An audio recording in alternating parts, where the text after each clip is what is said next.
ఈ కంట్లో వాటర్ రావడం ఎలా అంటే దీంట్లో చాలా రీజన్స్ ఉంటాయి.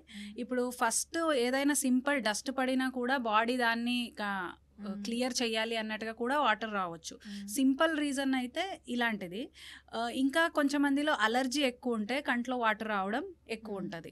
తర్వాత కంట్లో ఏమంటారు, ఈ డ్రైనెస్ ఉండే వాళ్ళలో కూడా చాలాసార్లు ఏమవుతుంది, ఆ డ్రైనెస్ని రెక్టిఫై చేసుకోవడానికి బాడీనే కొంచెం ఎక్కువ టియర్ సెక్రీషన్ని ప్రొడ్యూస్ చేస్తుంది. అది కూడా ఒక రీజన్. ఇంకొకటి ఏమంటే కంటి లోపల మనకి కంటిన్యూస్గా టియర్ సెక్రీషన్ అనేది ప్రొడ్యూస్ అవుతూనే ఉంటుంది. కంటిన్యూస్గా ప్రొడ్యూస్ అవుతున్న కంటి టియర్స్ మనకి కంటి నుంచి నోస్కి ఒక కనెక్షన్ లాగా ఒక ట్యూబ్ ఉంటుంది.